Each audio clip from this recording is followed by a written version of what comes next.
welcome. It's awesome to have everybody here.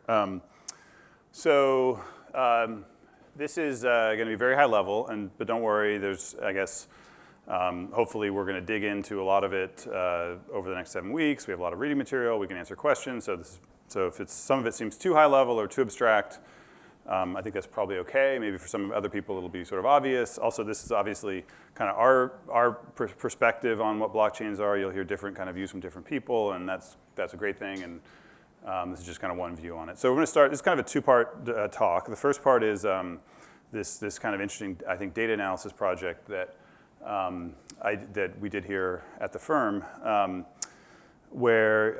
So people that have been in the space for a long time often talk about the different waves of crypto. And so the really old school people were sort of pre-2011 and before, sort of when Bitcoin was only among a very small group of people kind of known about.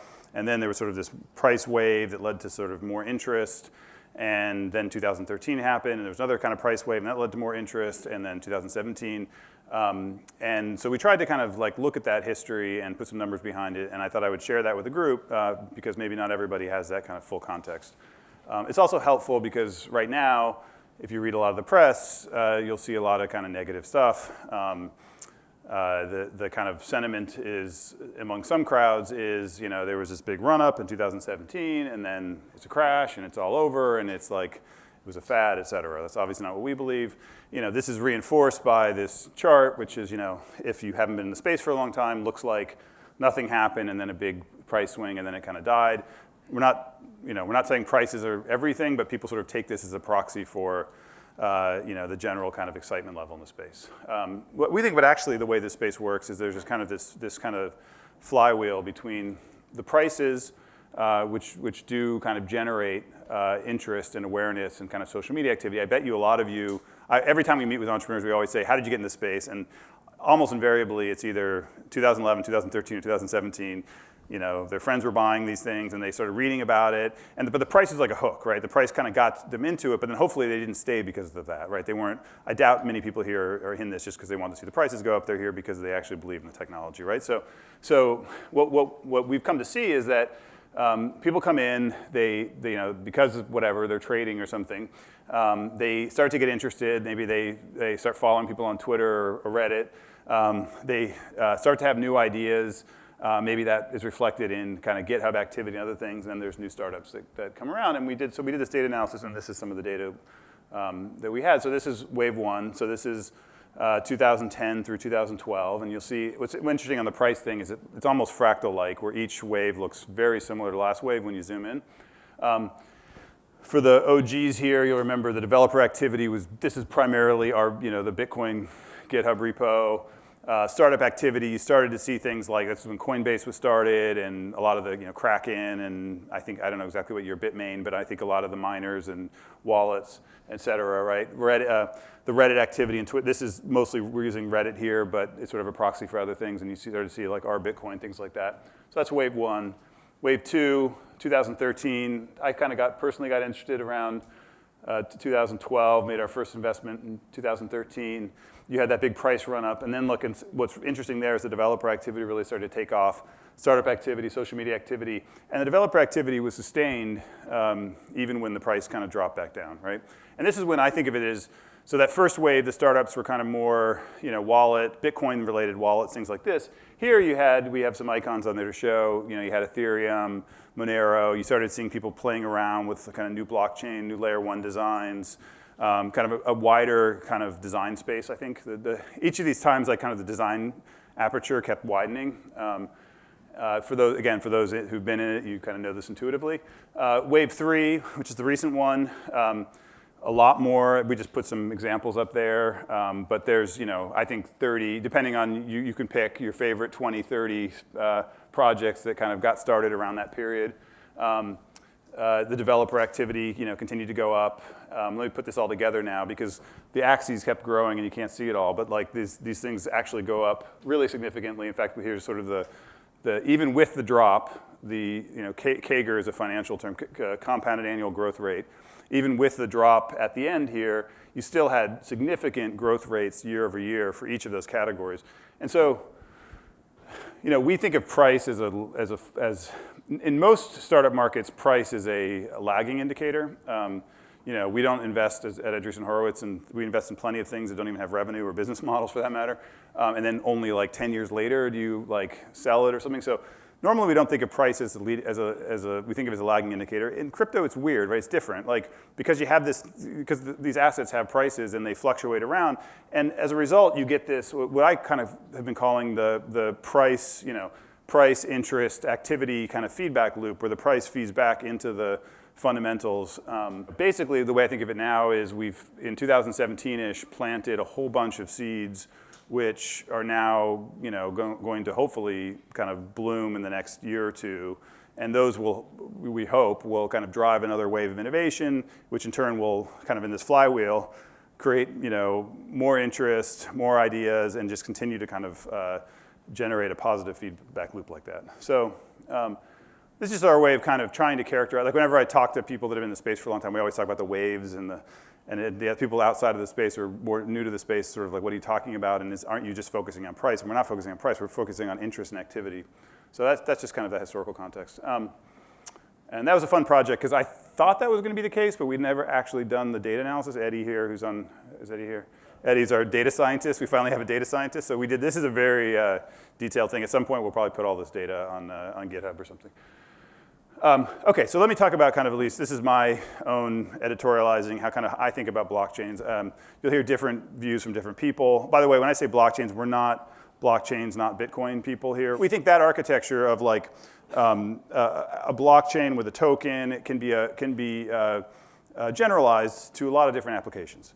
And this is kind of how we think about it. So my sort of broad view, I think you can take in the history of computing, right? You have the kind of early ideas behind computers developed pre-World War II, and then World War II really accelerates things. You have kind of the ENIAC and all that kind of stuff, and then you have these different eras, and it's pretty remarkable how regular these eras are. They're every 10 to 15 years. You had a new era. So you had mainframes, mini computers, PCs, internet, and then smartphones, right? And then we're now, I think of the real modern advent of the smartphone era is 2007, the iPhone. So we're 13 years into this cycle. And sort of the way I think about it is there's kind of three logical possibilities at this point. Either this is the end of computing, we're at the end of history, the iPhone is it. 400 years from now, people are using iPhones and Instagram, maybe. All right, that's where I'm not putting my bets. Another view is there's going to be one new thing, and it's VR or AR or self-driving cars or blockchains or whatever. I actually, my own view is that it's sort of all of the above. I think there's a whole bunch of really exciting things happening. A lot of these new devices are kind of AI powered. They're kind of taking advantage of two trends, the sort of Moore's law and the shrinking of computers. You can get a $2, Linux powered computer now, and you can get with Wi-Fi connectivity combined with AI, and you have all this kind of cool stuff happening on the device side, which I'm not going to talk about today, but it's very cool, and it will mean there's many more devices embedded throughout the world. And then there's blockchains, which I think of as a new type of computer. And why do I call it a computer? It's a computer in the literal sense for those who do computer science. If you look at a system like Ethereum, you have a way to store data, keep state, and you have a way to operate on that state. You have a programming language, right? Now, Bitcoin, is what I would call an application-specific computer. It's a computer sort of like a calculator or an Xbox or some other kind of computer where it could do general-purpose applications, but for the various design reasons, the designers decided to constrain that into a limited set of things. So this is how I like to define a blockchain. It's a virtual computer that runs on top of a network of physical computers. So a virtual computer, meaning Ethereum, if you're a developer writing Solidity, it appears from that perspective of a developer to be a single computer with a single memory space and a single instance computer. Of course, underneath, there's a network of physical computers. In the case of the current Ethereum, miners or validators. Bitcoin has miners. You have physical computers underneath. The key feature of this, like why would you want to run all of these things on these virtual computers on the network of physical computers? It's because by doing so, you can provide guarantees that the computer will continue to operate as designed. If you write Solidity code for Ethereum, you know that unless more than X% of the miners become evil, that code will continue to run as designed, right? So you're not depending. Now you think about any other computer pre-blockchain, there are two models. Either you own the computer, you have a personal computer, you have a phone, or you're renting the computer, or you're literally renting it from AWS, or you're effectively renting it when you use Facebook and Google, right? But behind every computer outside of a blockchain, there is a person or organization who can change their mind, right? And so if I went up and said, I'm going to have, if Google went up or Chris went up or anyone went up and said, I'm going to have a new currency and there's only going to be 21 million of them ever, right? Chris coins, Google coins, you name it, right? Why would you ever believe that? Because the person who controls the computer can change their mind. The whole interesting thing with the blockchain is it subverts the governance. The hardware is governed by software instead of the software being governed by hardware, right? And that lets the software make guarantees that users and developers and other network participants can trust in a way that they couldn't trust a traditional computer that in the end is just sort of being puppet mastered by a person who controls it, right?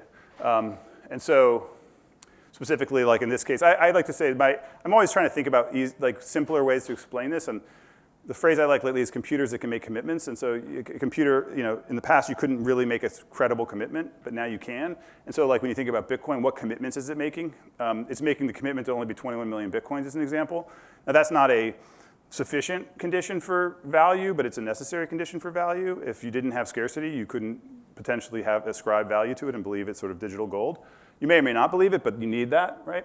And there's an interesting reason why the only examples of anything that ever kind of had store of value properties before Bitcoin were either government-backed, because people seem to believe that governments can make commitments, although that is interestingly very, depending on the interest rate of the government, like is the level of people believe the commitment, or in the natural world, scarcity of precious metals and things like this, right? But that's why you've never had a credible digital currency before, I think, is because you didn't have this architecture where you could truly make these commitments to things like scarcity, to protecting from double spends, to true, genuine ownership, et cetera, right? But the cool thing is, I think what people have realized over the last 5 years is you don't have to stop there. You can make commitments about other things. And we're just beginning to understand, and this is kind of one of the exciting things I think about why I wanted to have this school and have people think about it. Our feeling is this is an incredibly rich design space. We have a friend of ours, Balaji, who'll be talking here, Balaji Srinivasan. He has a idea he calls the idea maze, and it's sort of the idea is you have mobile phones, it's sort of like picture a person running through a maze, and there's treasure, and there's monsters, and there's all sorts of other things, and this is kind of the life of a startup, is you run in the maze, and I'm going to create the social app or something, and you run into the maze, and then you realize, oh God, no one likes this app, and I'm going to try this thing, and you're kind of running around, and then what happens is, with technology, it's particularly interesting, because then every once in a while, a new part of the maze just kind of opens up, like mobile phones, now you can do this, and it's a whole new kind of area of the maze. Our feeling is there's this very rich new maze, the blockchain maze. You can have computers that can make commitments. What can you do in this design space? And our feeling is there's this incredible new maze, and there's very few people running around that maze right now. And so we're hoping, with, for example, this program, to get more people to realize how exciting a maze it is and more people to run around it. Because this idea that computers can make commitments is such a profound new idea. Okay, a little bit about the architecture. I won't try to pretend to explain blockchains here. Dan, I think, will talk a lot more detail, and frankly, a lot of the stuff you got to read about probably, because it's if you want to get deep into it. But this is kind of very high level how I think about how one should think about a blockchain computer.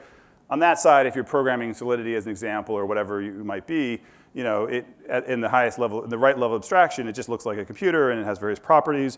It can do new things like, wow, a smart contract can have money in it, and things that you couldn't do in kind of previous programming languages. Here are the kind of nodes, and these, as people probably know, can be proof of work, proof of stake, and you can have all sorts of religious battles about what the right architecture there is. And then in the middle, you have a consensus mechanism. These guys are voting on the state of the machine. This one's tallying up the votes, and then the output is the resultant virtual computer, right? The short thing I'll say here is, if you think of this as a computer, I think what's exciting is that there's just a ton of cool problems to solve here, and there's a lot of opportunity for improvement.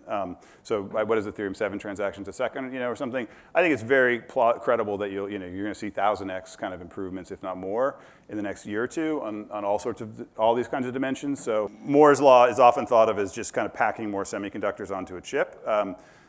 Moore's law, actually, if you look at it, the semiconductor thing, most of it ended in 2005, and yet your mobile phone today, I bet you, is a lot better than it was in 2007. Moore's law is really about It does matter that that Intel has come up with fabrication methods to pack more semiconductors, so I'm not dismissing that. But in general, Moore's law is, I think, better thought of more broadly as an economic principle, that when a lot of really smart people who know computer science start thinking about computer science problems and have an economic incentive to do so, those computers tend to get a lot better. And I think we're experiencing that right now around these kinds of blockchain designs. And I think I think that's going to unlock all sorts of new things. Because you think about like what's worked on Ethereum so far today, most of it's been things like DeFi, for those familiar with the decentralized finance, lending, things like that.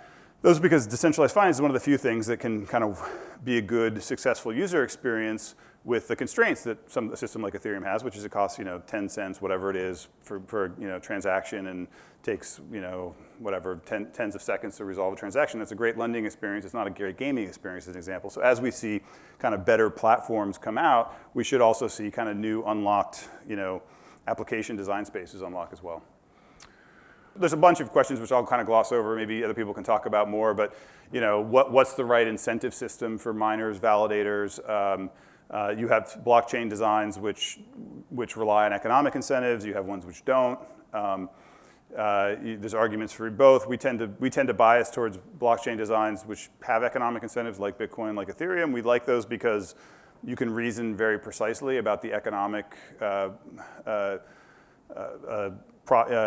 incentives of attacking those systems, and you can assume that people are greedy and capitalistic, and that the system will continue to run as designed, which tends to be a more robust assumption than that people are well-intentioned.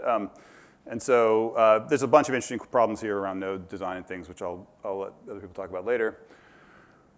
On the consensus side, there's a lot of really cool stuff happening. People adding if you've seen systems like Dfinity and Algorand, they add randomness into the consensus.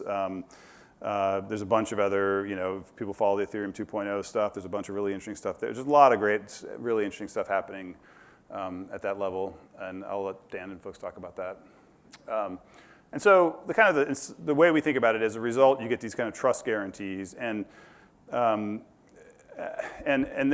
I guess kind of switching metaphors, the way I think about it is you then have the output of that are these new Lego bricks. And the Lego bricks are things like digital money, as an example. So you have on all of these sort of blockchain systems, you have these concepts of tokens, right? And you have both the kind of system level tokens like Ethereum, and you have ERC20 type things, sort of tokens on top. You have this idea of sort of digital goods, which is NFTs, which is the idea that you can have sort of like digital money that's non-fungible. They can represent goods, physical goods, virtual goods. I think of it as those Lego bricks then build up. You have smart contracts, which are just longer term, essentially code that runs, which then sends money or goods based on the conditions of the code. And then another obvious kind of building block that comes out of that are decentralized organizations. That's personally one of my favorite areas. I feel like it's underexplored. And decentralized, you look at like MakerDAO or a system like that. You've got to really I feel like it's dramatically underappreciated how novel something like that system is, right? It's and if you haven't read about it, I encourage you to. So MakerDAO is kind of a lending platform combined with a stable coin. It's a very interesting system, but I think to me the most interesting part is a DAO. It's an organization that is owned by the token holders who then vote. In fact, there's a vote today on like a major upgrade to the system.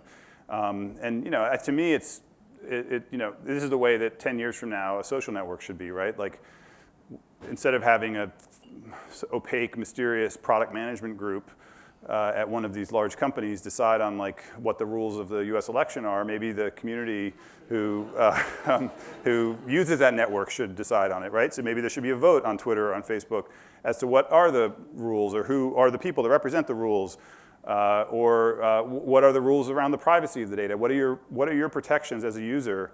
In theory, your protections are a 30-page. I mean, think about how that's ridiculous. Is a 30-page privacy policy, or terms of which no one, of course, the click-through agreements, no one reads them. That's in theory how you're protected on those networks. It's a preposterous system. The right way to do it is to let users control the data, to have encryption, to have the proper governance built in. This is also, by the way, the right way to do it is to let the users own a piece of the network, right? Why shouldn't the early Uber and Lyft drivers have been rewarded along with the entrepreneurs and employees and founders and everything else as part of that network, right? But that's all enabled by these new computing primitives, which are in turn enabled by that new architecture, right? And so it's sort of, you need each step along the way to kind of get to the final result. But the good news is you don't have to understand each level to do stuff in this space. Like, in fact, a very important thing I think will happen in the next couple of years is that specifically that you won't have to do, that you'll be able to build applications on top of these systems without understanding all this stuff, right? And in fact, that was the key moment on mobile, was that, prior to the iPhone, if you wanted to build, there were smartphones, I know people are probably too young to remember, there were smartphones before the iPhone. There's the Trio, Sidekick, the Windows mobile phone, all this stuff. But it was very, very hard to build Instagram, Snapchat, Uber, all these other things. And in fact, you had to really be like, if you wanted to do like a location-based thing, you had to be like a GPS expert, and you had to do all sorts of low-level stuff. The only real mainstream hit before the iPhone was the BlackBerry. And the BlackBerry was a hit because the founders of BlackBerry said, you know what, we're going to build a system end-to-end that's going to optimize email. And it's going to make it feel like basically a modern, like WhatsApp experience today or something. They said, we're going to do that in 2003. We're going to build a WhatsApp experience. But the way to do it back then, you had to build the device, you had to build the software, you had to build the network, you had to build everything, right? And you had to build all those things. That's the way crypto is today. Like, you want to build a killer app. Unfortunately, today, you got to understand nodes, the consensus mechanism, all this other stuff. That won't always be true. I think that we're like a couple years away from the point at which, when mobile really took off, when all you had to understand was, hey, I understand that college kids want to send ephemeral messages, and I know how to write some Swift code, and I know how to use the abstractions that Apple provided in iOS, and that's it, right? And you can just focus on what you're good at, which is like the business logic or the application logic. And that will happen, and that'll be a very important point when these two things kind of divide, and people can just think about kind of the layer that they're good at. Like, there'll be infrastructure folks who will do the infrastructure, just like there are people that are building Qualcomm or whatever, who are building like the chips inside the iPhone, but then there'll be people building just applications. But I think that's the way I kind of picture it is you got these building blocks. So you've got the architecture design I was showing before, which then gives you the emergent properties of the blockchain, lets you make commitments. These commitments in turn let you create new primitives. Probably see more primitives invented over the next couple of years. I'm sure this is not an exhaustive list. And then you see like people building these sort of houses and things out of those primitives. Just a little bit about, this is more like to respond to some of the kind of cynics. We do hear a lot of, not here, but from other people, cynical stuff. People talk, about, oh, these systems are too slow, they don't scale, the user experience is bad. This is, again, something where if you've lived through different computing cycles, you remember that like the early iPhone, I got an iPhone the day it came out in 2007, and for 2 years I carried around two phones because the iPhone's connectivity was so bad, it dropped calls all the time. It was hard to type. I wrote a blog post about it. There was all these, back then, if you go read the articles, all the reviews were like, this is ridiculous. Like, how are you going to learn people are going to type with their thumbs? Like, it's now, everyone is revisionist and claims they loved it from the beginning. Actually, if you anyone have, I have my first iPhone, I still have it. It's like this postage stamp. It's so tiny, and it's like so slow, and it's so junky. It's amazing how much better they got. So early PCs, the first Apple II was kind of the first PC. It cost $5,000 something in today's dollars. All you could really do was program on it. They sold 500,000 units, like that's it, Apple II, even though it's a very famous computer. But what happened, of course, is those weaknesses go away over time, right? People improve those things. So like all of these things, every one of those things goes away over time. And then on the strength side, you have these new strengths, and at first they kind of like, well, what are you going to do with GPS? What are you going to do with a portable computer in your pocket with GPS? Like, again, it sounds silly now, but that was like a real question. And it usually takes, once you have the right killer platform, I think it takes 3 to 5 years for application-level entrepreneurs to fully explore the design space and figure out what is the best thing to do with GPS, what is the best thing to do with a camera in your pocket, right? These things take a while to figure out, and you need a lot of people, a lot of smart people trying a lot of things. Is this the reality of it? And so I think a similar thing here. Like this, we're going to see over time usability and user experience and scalability. Everyone's chipping away at it. We meet people every day working on it. And then what are really the killer features with the provable trust guarantees, digital money, digital goods, all these things we were talking about? Like, what are the things? Because we've got a whole bunch of candidates right now, and maybe it's something around tokens or governance or DAOs or digital money or whatever. Maybe it's payments. Maybe it's video games. Bunch of candidates. Probably something that we talk about in this course will be something that is a killer app 10 years from now. People talk about. We don't know exactly what it is, and hopefully people like you can go and explore and maybe figure it out. A couple other things to point out. PCs, the history of that is you had Apple II in 1977, you had PCs before that. You had spreadsheets starting to be created, like it was like 79-ish. If you look at the chart of PCs, they didn't really start to take off until like the early 80s. It took like 5 years. And you think about it, like now it seems obvious, well, why wouldn't you have a word processor? You want to type? Well, until you had desktop printers, which took a long time, until the late 80s, it wasn't really useful. You just sit there and type, and what do? You didn't have email, you didn't have like, what are you going to do with it? So these things are, the point is these things are ecosystems, right? Like you need all these different parts to kind of come together.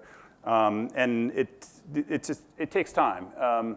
Similar thing here. We need the regulation to be figured out. We need the wallets to be figured out. We need the exchanges to be figured out. We need the standards, the interoperability standards to be figured out. We need the new, faster systems. We just need all these different things. And so hopefully we'll chip away at it and get there. Just last thing I want to say is, I say these are computers, and that may sound weird. Is Bitcoin a computer? This is just an important distinction, is that they're sort of application-specific and general-purpose computers in general. Xbox is a computer that's made just for video games, and they decided to make a set of trade-offs for that. The BlackBerry was that. Fitbit is a good example. The Fitbit, I'm sure, I don't know what chip it's running, but it's running a general-purpose computer. It's just that they decided to optimize that whole stack for that one application. Apple took a different set of trade-offs and decided it's going to be more expensive, and et cetera, but it's going to be more general-purpose.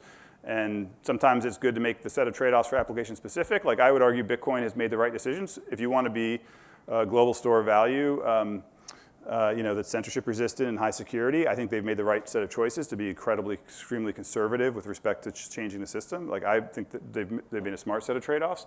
By making it more general, they would take more security risks, which would degrade the core value proposition. That's it. I'll take questions. Yeah. So the thing that blockchains are really good for is trust. End users choose what to trust in kind of a squishy way. They don't pragmatically choose what to trust. What do you think product developers need to do to convey that to their end users? That's a great question. It's a great question. So I think, I guess it depends on the application. I do think it will take some time. I guess I think of it like, let's take the gaming example. Like,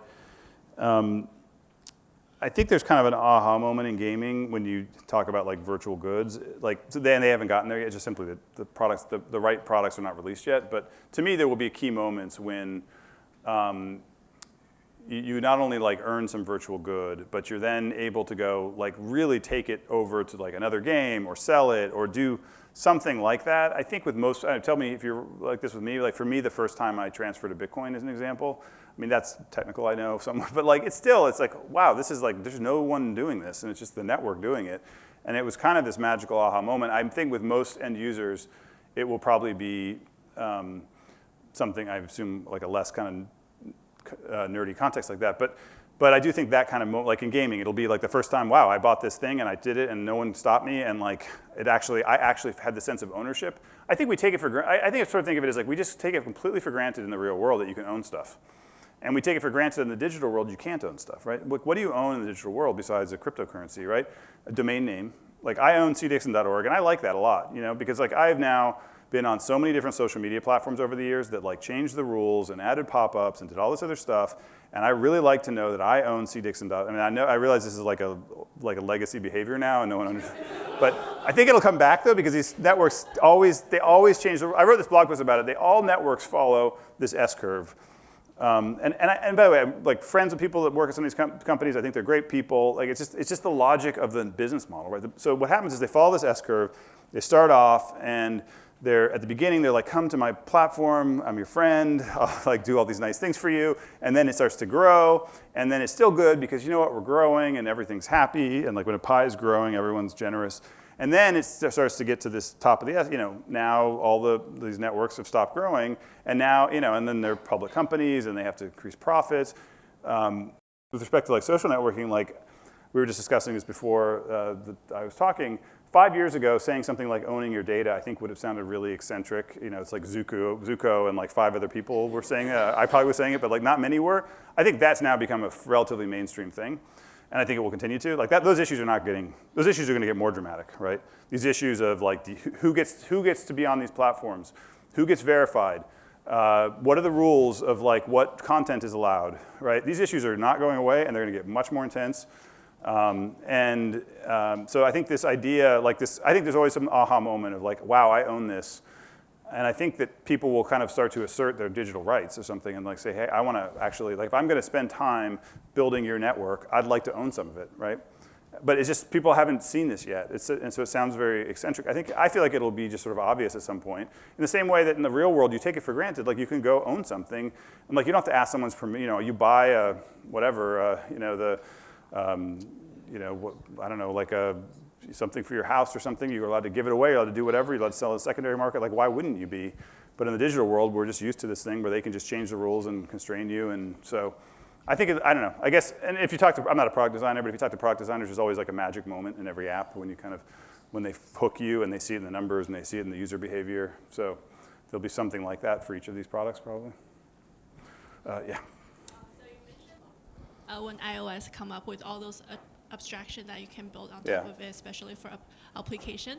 But do you see that now that all the crypto like infrastructure have a lot of team, a lot of projects are like being built, do you see that to be like a winner takes all kind of thing, and then like application developers should just trying to find a good one, or it doesn't really matter as long as they figure out how to build crypto project on top of those infrastructure?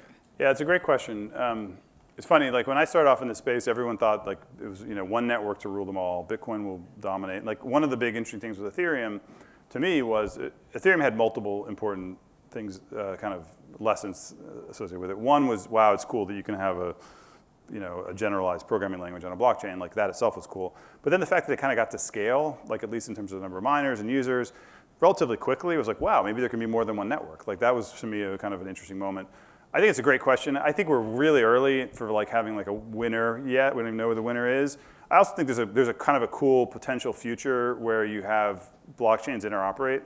I would love to see that. Like I would think it'd be really, like if you guys know like TBTC, the TBTC is like this kind of way to custody Bitcoin on Ethereum. Like, and then you could have Bitcoin, you get, like in my ideal world, you have, Bitcoin is a true kind of store of value, just sort of 20 years from now, everyone thinks of it as like the digital gold, and of course it has value and it maintains a value. And then it's then custodied on like something like Ethereum, which can then be used as collateral for like stablecoin, which maybe Ethereum is just the collateralization platform, but then you have like a cross-chain interaction onto a high-speed payment sidechain, and you can imagine like this really like elegant kind of fabric, which is actually kind of how the internet is, And the internet, like, Ali just wrote this nice tweet storm about the history of IP. IP was kind of, if you look back, it was this kind of this really kind of basic protocol and had competitors that were much more feature-rich, had better security properties and quality of service properties and things like that.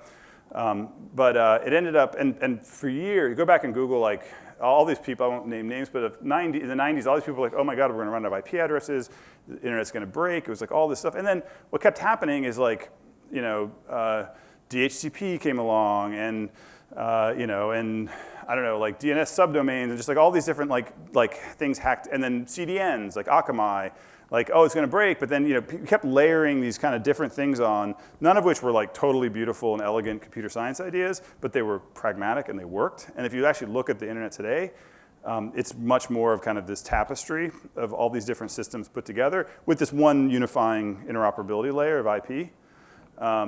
And it works very well that way. And so you can imagine sort of an equivalent thing with the Internet of Value, sort of all these different things and each one doing kind of what it's best at. That would be the most elegant thing, and we're pretty far from it. Although we're not, like we're far and we're not far. Like some of these things are like, could happen in the next year. And so that's a great question. That's something we actually debate a lot. I don't have an answer. I mean, it's a really interesting question.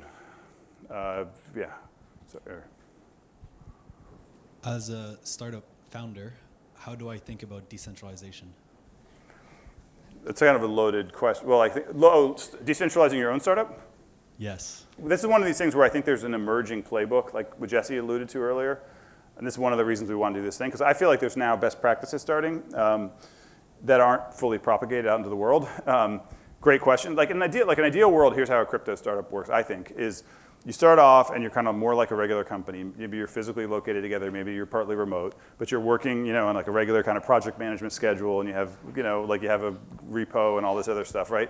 And because that's probably how most, just from a practical point of view, how you kind of get software off the ground. And maybe you have like a Delaware C Corp and like a traditional corporate structure. Maybe you have stock options and whatever.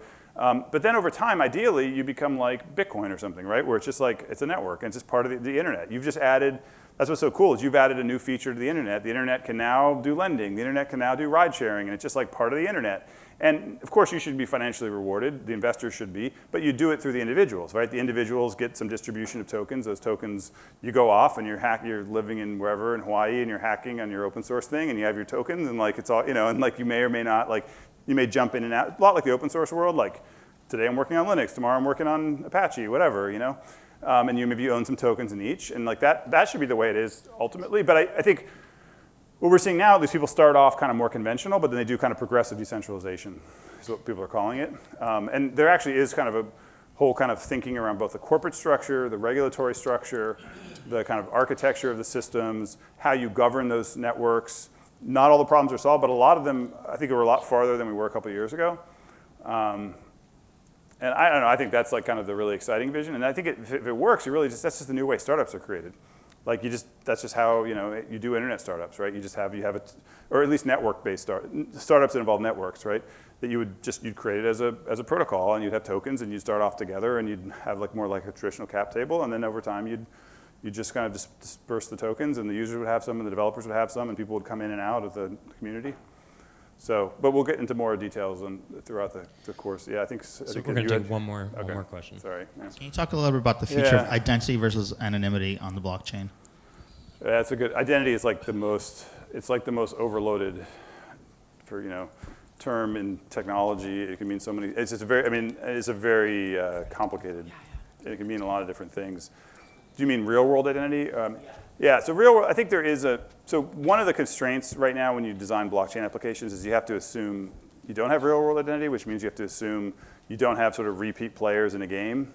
And so you kind of have to assume the worst case. So you think about like how Compound, like a lending platform works. You just have to assume everyone's evil, you don't know who they are, therefore they have to over-collateralize. Like if you had identity, you could assume they're repeat players, and therefore you could do things like credit scores or sort of assign reputation, like it would relax the design constraints a lot. I think if you talk to a lot of these protocol designers, so I think it's an important thing. I think in an ideal world, it's probably like these standards that people are developing where it's kind of opt-in and facet-based. So opt-in meaning you choose when you want to reveal your identity, and you can choose not to. So the user has the power over that, right? And I think. And then the facet-based meaning I can reveal my credit identity facet today, or I can reveal my educational facet, or I can do whatever. I mean, to me, that's the most user-empowering way to do it, and the right way to do it. Getting here to there. I mean, the thing is, like, identity is not an application. Someone has to create an application that's sort of that drives usage and demand for these things. And so there's a lot of interesting thinking going on around it. I don't know what the actual kind of startup is that kind of drives us forward. But it's a great topic, yeah. Okay. Great. I think we got to Yeah, so we're going to wrap up. If you guys have more questions, we encourage you to share them on the Slack channel. Yeah. But thanks, Chris, for the presentation.